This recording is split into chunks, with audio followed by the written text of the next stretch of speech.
Hər kəsə salam. Bugün birlikdə Azərbaycanın coşqun çaylarına xəyali bir səyahət edib, yerli sularımızın füsunkar sakinləri olan şirbit balıqlarının ekoloji hekayəsini dərindən araşdıracağıq. İstər təbiət vurğunu olun, istərsə də sadəcə çaylarımızın dərinliklərində əslində nələrin baş verdiyi ilə maraqlanan biri, inanın ki, bu araşdırmamız tam sizlikdir. Gəlin, vaxt itilmədən əsas məsələyə keçək.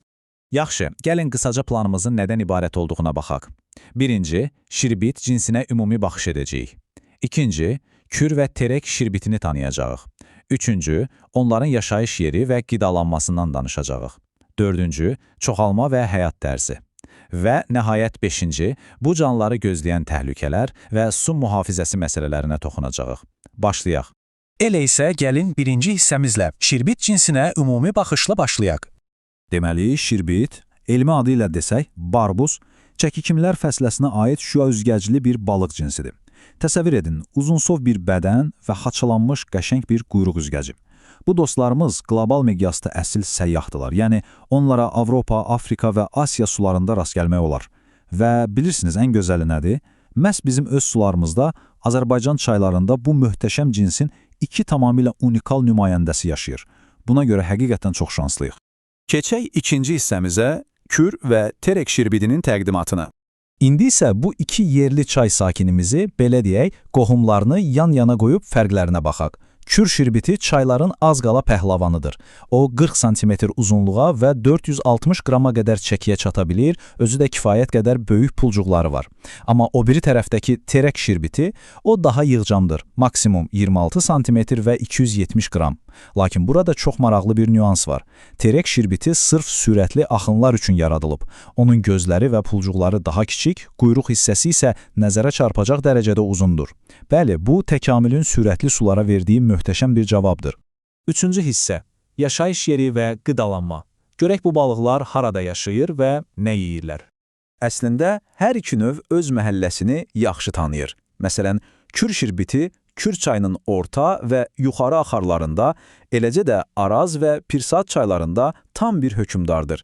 Terek şirbiti isə biraz daha ekstremal şərtləri sevir. O, daha çox ölkəmizin şimal-şərqindəki sürətli, daşlı dibi olan çaylarda və Samur-Abşeron kanalında özünü rahat hiss edir. Hərəsi öz sevimli mühitində əsl ustadır. Yaşadıkları yerlər fərqli olsa da, qidalanma vərdişləri demək olar ki, eynidir. Hər ikisi çay dibinin fədakar təmizlikçiləri kimidir. Su cücüləri, onların sürfələri, yosunlar, detritlər, hətta kiçik yaşlarında bəzən xərçəng kimilər belə onların menüsunda yer alır. Bu sadəcə qidalanma deyil. Onlar bununla əslində çay ekosisteminin sağlamlığını və tarazlığını qoruyub saxlayırlar. Təbii ki, onlar təkcə ekosistemi qorumurlar, həm də mühüm bir qida mənbəyidirlər. Şirbitlər qida zəncirində çox kritik bir həlqədir. Təsəvvür edin, onlar əldə etdikləri enerjini zəncirin yuxarılarına, daha böyük yırtıcı balıqlara, su ilanlarına və balıq yeyən quşlara ötürürlər. Hətta su parazitləri belə onlardan faydalanır. Yəni, sadə dildə desək, şirbitlərin varlığı bütün bu saydığımız digər canlıların həyatda qalması deməkdir. Gəldik dördüncü hissəyə, çoxalma və həyat tərzi. Ömürlərinə gəldikdə, hər iki növ cəmi 4-5 il kimi qısa, amma olduqca aktiv bir həyat yaşayır. Amma cinsi yetkinlik məsələsində yolları ayrılır. Kiçik dostumuz terek şirbiti həyata az qala tələsir. Cəmi 1-2 yaşı olanda artıq çoxalmağa hazır olur. Kür şirbiti isə bir qədər səbirlidir. O, bu prosesə 2-3 yaşlarında başlayır. Təbiətin bu kiçik fərqin necə mükəmməl tənzimləməsi sadəcə heyrətamizdir. Bəs bu çoxalma prosesi nə vaxt baş verir? Bütün yaz və yay ayları ərzində.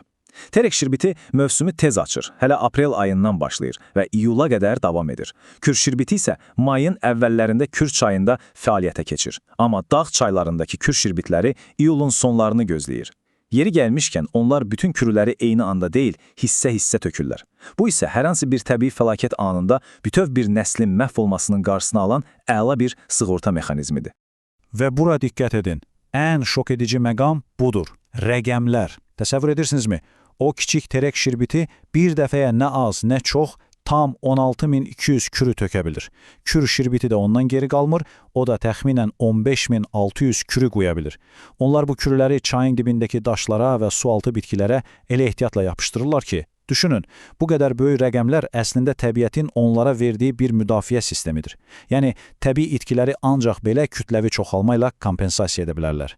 Və ən nəhayət 5-ci hissəmiz təhlükələr və su mühafizəsi.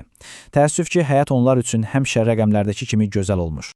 Baxın, təbiət onları nə qədər qorumağa çalışsa da, insan amili hər iki populyasiyaya sözün əsl mənasında sarsıdıcı zərbə vurur. Əsas problemlər nələrdir? Birincisi, çayların sənaye və məişət tullantıları ilə amansızcasına çirkləndirilməsi. İkincisi, o dediyimiz həssas kürləmə yerlərinin, yəni gələcək nəsillərin beşiyinin tamamilə məhv edilməsi. Və üçüncüsü, çay yataqlarında ehtiyatsız, nizamsız qazıntı işləri aparmaq. Bütün bunlar balıqların təbii həyat dövrünü alt-üst edir. Yaxşı, dəst çıxış yolu yoxdurmu? Əlbəttə var. Amma bunun üçün dərhal, heç vaxt itirmədən hərəkətə keçməliyik. Mövcud balıqçılıq haqqında qanunlara mütləq və qeyd-şərtsiz riayət olunmalıdır. Ən əsası isə çaylarımızın çirkləndirilməsi və yataqların mexaniki yolla dağıdılması dayandırılmalıdır. Bir anlıq düşünün, biz sadəcə olaraq onların evlərini buldozerlərlə uçurmağa son qoymalıyıq.